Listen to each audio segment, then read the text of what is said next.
Bienvenue sur le podcast Il est temps de vivre. Mon nom est Audrey Chéneau. Je suis ravie, heureuse et excitée de te retrouver pour cette deuxième saison. Tu en as marre de ta situation. Tu as l'impression que tu ne pourras jamais t'en sortir. Quelle que soit l'expérience de vie que tu as vécue ou que tu vis actuellement, dans cette nouvelle saison et de manière très originale, je vais t'apporter une vision différente des choses. Car oui, on peut tous changer l'histoire qu'on se raconte. On peut changer nos perceptions et passer du mode victime au mode artiste de sa vie. Cette saison, quelques invités surprises continueront de nous accompagner. Alors, je te laisse découvrir et j'ai hâte que tu me racontes comment tu kiffes ta vie.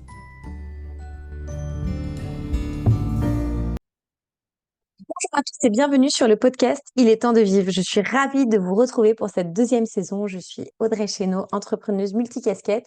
Et pour cette deuxième saison, j'avais trouvé ça rigolo en voyant quelqu'un le faire que vous m'attribuiez un mot pour chaque lettre. Et pour la lettre W, vous m'avez attribué, on en est déjà au W, ça passe vite, vous m'avez attribué le mot warrior. Alors vous le savez, comme toujours, on commence par la définition. Et ce qui est intéressant, c'est que le terme warrior, c'est un mot anglais en fait qui se traduit par guerrier. Et je n'ai pu que rigoler en voyant ça parce que justement aujourd'hui, je disais que personnellement, j'ai décidé de ne plus être en guerre parce que dans une guerre, il y a toujours, ou dans tout combat, il y a toujours un gagnant et un perdant. Et que j'avais plus envie de perdre et que donc du coup, je n'étais plus une guerrière. Donc du coup, je trouvais ça rigolo et on va voir du coup comment pour autant, je me retrouve dans ce mot-là, dans mon business, dans ma vie en personnel, comment je l'utilise, mais comment j'ai transformé progressivement peut-être les choses ou ma manière de voir les choses. Donc, le terme de warrior, ça désigne en fait une personne qui est engagée dans la terre, qui se bat et qui participe à des conflits armés. Donc, traditionnellement, le guerrier, il est associé à un courage physique et mental, une force et une détermination dans la bataille.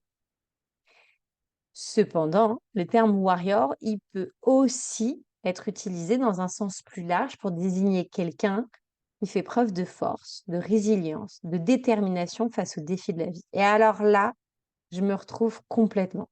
Et donc, dans ce contexte-là, ça peut être quelqu'un qui fait preuve de ténacité, qui ne recule pas devant les difficultés et qui lutte pour atteindre ses objectifs. Peut-être que là, je retirerais le mot lutter. Tout ce qui est guerre, combat, bataille, lutte, il y a toujours un perdant. Mais en tous les cas, c'est quelqu'un qui, jusqu'au bout, va essayer d'atteindre ses objectifs. Et pour le coup, je me retrouve, et je pense par exemple à la diastasis. C'est vrai que pour ça, j'ai vraiment jamais lâché. J'ai fait preuve de ténacité, de force, de courage, de détermination parce que j'étais convaincue que j'allais récupérer, même si sur le papier, c'était non. J'avais dit que moi, oui. Donc du coup, en fait, le mot warrior, il est quand même souvent utilisé dans un sens métaphorique pour exprimer des qualités comme le courage, la force intérieure, la persévérance, que ce soit dans le contexte de la guerre, du sport, des affaires ou de la vie quotidienne. Et moi, je rajouterais même de la santé finalement parce que quand tu dois récupérer d'une opération, d'une maladie, d'un accident, tu fais preuve de tout ça. Et c'est cette partie-là, moi, du côté warrior qui m'intéresse, comme pour le Covid, quand j'étais enceinte des jumelles, où j'ai eu le Covid, et la seule chose qu'on m'a donné, c'était de Doliprane à l'époque. Et j'étais pendant 15 jours hyper mal. Et en fait, jusqu'au bout, j'y ai cru, j'ai tenu, j'ai mis en place des choses pour essayer de m'en sortir et atteindre mon objectif, qui était de sortir du Covid vivante. Voilà. Donc du coup, voilà. Comme toujours, vous le savez, il y a des avantages et des inconvénients dans chaque terme. C'est ce qu'on apprend à voir parce que dans la vie, tout est une question d'équilibre, de yin et de yang, et qui sont à prendre en compte. Donc, c'est quoi les avantages d'être un warrior? On va avoir de la détermination et de la résilience. Nous sommes connus pour être déterminés à atteindre nos objectifs et du coup, on rebondit face aux difficultés, ce qui permet de persévérer dans les moments difficiles et de pas abandonner facilement. Je voudrais mettre un petit bémol ici parce que je suis quelqu'un qui rebondissait très facilement face aux difficultés en cherchant le cadeau caché, etc. Et en fait, sans m'en rendre compte, je suis basculée dans un extrême où du coup, je vivais pas non plus la difficulté ou en tous les cas, je vivais pas l'émotion qui accompagnait la difficulté. Et ça me paraît important de le dire parce que d'une certaine manière, je me suis un peu perdue là-dedans, dans cette résilience dans l'immédiateté du moment, alors qu'il faut peut-être justement laisser un moment où, OK, il y a cette difficulté, qu'est-ce que je ressens? Et peut-être que cette étape-là, je la passais un peu facilement. Mais par contre, effectivement, ne pas abandonner facilement, c'est quelque chose dans laquelle je me retrouve et dans mon business aussi, dans le sens où quand j'accompagne mes clients, je lâche rien jusqu'au bout et je les invite à faire de même pour eux-mêmes et du coup, ça engendre de magnifiques transformations qui sont assez sublimes. Les autres avantages, c'est le courage et la force intérieure, hein. Un warrior, il fait preuve de courage, il affronte les défis, il prend des risques et il puise dans ses ressources intérieures, dans sa force intérieure face aux situations complexes et stressantes. Je pense à plusieurs situations que j'ai pu vivre, notamment avec mes enfants, des situations d'urgence. Et c'est vrai que là, d'un coup, tu as une espèce de force intérieure. Tu te dis, mais d'où elle sort? Je me souviens avoir fait une côte avec mon fils qui pesait quand même déjà 20 kilos à l'époque, je crois. La côte, je l'ai montée comme ça, quoi. Ou avec mes filles, il y a pas longtemps, j'ai fait une côte comme ça en courant. Je suis arrivée en haut, je soufflais comme un bœuf, mais il y a pas, il y a une espèce de force qui arrive à ce moment-là qui est juste impressionnante. Et puis, le fait d'être un warrior, ça a pour avantage de développer ou d'être un certain leadership. Finalement, c'est souvent des leaders qui sont capables de motiver, d'inspirer les autres à travers leurs exemples.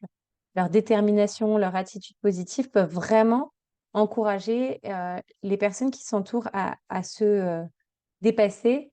Et c'est là où pour moi, c'est encore quelque chose qui vient me chercher, mais où j'ai une gratitude immense quand j'ai des témoignages de gens qui me disent: «Tu m'inspires, tu es une mentor pour moi». C'est vraiment quelque chose qui vient me chercher et qui m'inspire parce que j'ai vraiment à cœur de contribuer à vous permettre, parce que c'est pas moi qui fais, c'est vous qui faites à tout moment, à vous permettre d'être pleinement acteur, actrice de votre vie, à diminuer cette violence du quotidien et être pleinement acteur finalement. Et du coup, ce genre de témoignage me fait énormément de bien parce que quand on a un mentor qu'on veut imiter et qu'on met en place des choses ou quelqu'un qui nous inspire, bah, du coup, on passe à l'action. Et ça, c'est beau. Et puis, bah, l'autre avantage, c'est que ça permet l'accomplissement des objectifs parce que grâce à la ténacité, grâce à la persévérance, bah, finalement, on a un engagement qui permet de surmonter les obstacles et d'aider à avancer et à réaliser nos aspirations. Heu, Ça me fait penser aux 2 concours que j'ai faits pour être conférencière, que ce soit la journée de l'audace ou coach à succès. C'est vrai que j'ai jamais rien lâché pour être sûre de gagner. C'était, voilà, une évidence.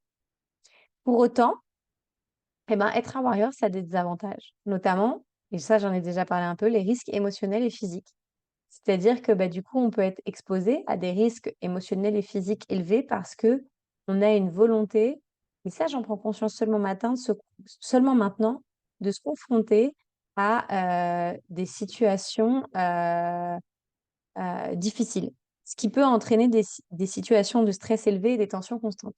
Et en fait, avec le recul, la sagesse, il y a peu de temps, je me suis rendu compte que on peut être un warrior, on peut être un leader, on peut être une personne inspirante sans avoir à vivre en permanence des moments de stress, des moments de tension, des moments difficiles, extrêmes, etc. Et qu'on peut le faire aussi de manière beaucoup plus douce, tout en évoluant pour autant avec les challenges du quotidien.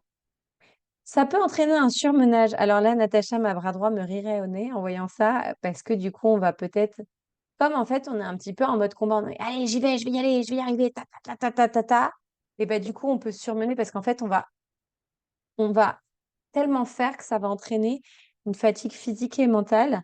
Il faut vraiment maintenir un équilibre entre l'effort et le repos, et c'est vrai que c'est un vrai apprentissage. Et moi, aujourd'hui, je peux pas dire que j'ai atteint cet équilibre, ce serait mentir. J'y tends de plus en plus. Par contre, j'écoute de plus en plus mon corps. Je m'améliore de plus en plus par rapport à ça.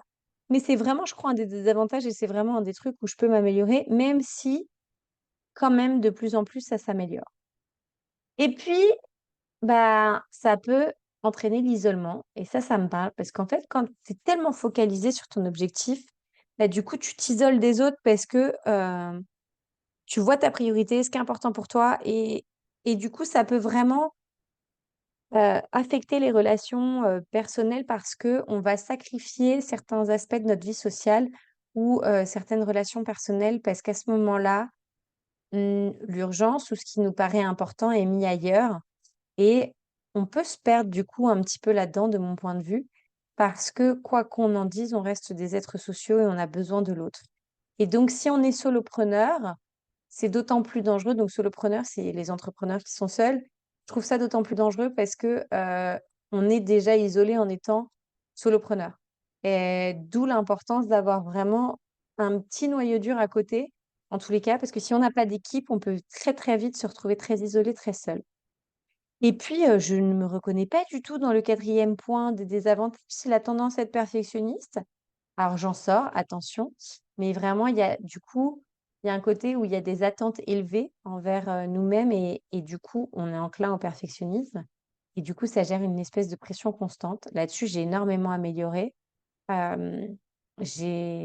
J'accepte l'imperfection, mais c'est vrai que quand je retombe dans mes travers de perfection, je reconnais ce côté épuisant, stressant. Donc en fait, quoi qu'il arrive, c'est qu'est-ce que vous allez en faire, en tirer et d'être conscient et de pas être dans le déni. Être un warrior, ça a des avantages et des inconvénients.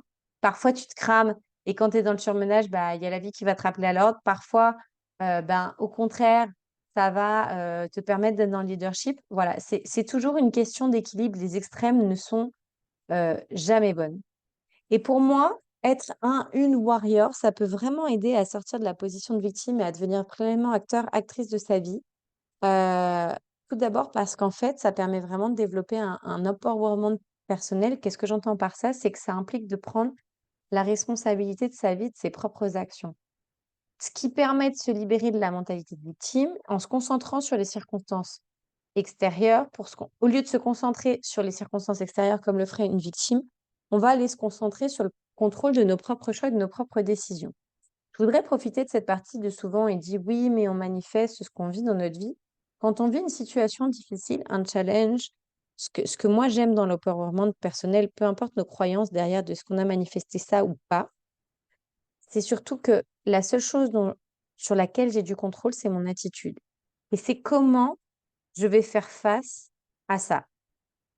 Comment, quelle attitude je décide d'adopter face à cette situation-là.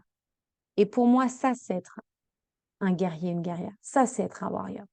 Parce que là, tu déchires tout, tu claques tout, tu dépotes, tu es un vrai leader à ce moment-là. Le fait d'être une warrior, ça permet aussi de développer la résilience, puisque bah, c'est vrai que les warriors, ils sont quand même connus pour leur capacité à faire face aux difficultés, à rebondir après les épreuves et ils apprennent à voir les défis finalement comme des opportunités de croissance plutôt que comme des obstacles insurmontables. Et du coup, c'est vraiment génial parce que ça permet du coup de se dire, plutôt que de voir ce sur quoi je peux pas agir, je vais mettre mon focus ce sur quoi je peux agir. Ce qui me permet de surmonter les obstacles et de pas me laisser abattre. Et puis du coup, les warriors, ils prennent des décisions de manière proactive. C'est-à-dire que plutôt que de se laisser porter, par, les événements, ils vont définir des objectifs à mettre en place, des actions petit pas pour l'atteindre. À chaque fois, en fait, que j'ai gagné les concours pour, être conférencière, qu'est-ce que j'ai fait? Des petits pas, des petits pas, des petits pas tout le jour et ça a payé.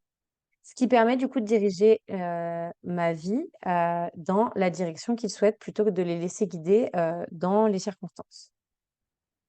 Et puis après, il y a le renforcement de la confiance en soi, qui est que, bah, en fait, ça permet de croire en ses propres capacités, en sa valeur et en surmontant les défis et en réalisant les progrès, bah, la confiance en soi, elle se renforce. Ça permet de se sentir plus fort, plus sûr de soi dans les prises de décision parce que quand tu vas voir que tu accomplis tes objectifs, tu t'es engagé, tu y vas petit pas à petit pas et du coup, tu accomplis tes objectifs. Ça, c'est vachement réconfortant. Tu te dis: «Oh, j'ai eu la confiance et tu vois, j'ai réussi à faire ma rééducation de diastasie, à éviter, la l'opération. Ah bah, j'ai tellement eu confiance en moi que, tu vois, j'ai eu la confiance que j'ai réussi à réapprendre à marcher après le covid, et cetera. Bah, tiens, j'ai eu tellement confiance que j'ai réussi à atteindre la 37e semaine dans ma grossesse gémellaire et du coup, ça vient renforcer la confiance en soi et puis du coup, ça permet aussi de s'engager envers soi-même et dans son développement personnel parce que on va être souvent engagé dans un processus constant d'amélioration parce qu'on cherche des opportunités d'apprentissage, de croissance, d'expansion. Peut-être le travers de ça, c'est que du coup, on va chercher toujours pourquoi et l'explication et c'est peut-être une erreur parce qu'on se masturbe le cerveau comme j'aime dire et que parfois, il faut peut-être simplifier, parfois, il faut juste pas chercher, parfois, il faut juste vivre. Mais c'est vrai que ce côté, d'amélioration, de développement personnel permet vraiment d'élargir les horizons et du coup de se sentir plus épanoui dans nos vies. Donc en fait, en étant un warrior, Une warrior, on adopte une mentalité proactive qui va être centrée sur l'action et la responsabilité. Je suis responsable de ma vie, il se passe ça, quelles actions je veux mettre en place? Et ça me permet de me libérer d'un sentiment d'impuissance et de devenir pleinement acteur, actrice de ma vie en reprenant les rênes de mon destin. Donc, si ce podcast vous a parlé, vous a plu, n'hésitez pas à liker, à partager. Et si vous pensez à liker, partager, et si vous laissez me laisser un commentaire, n'hésitez pas sur Facebook. Je vous dis à bientôt pour une nouvelle lettre.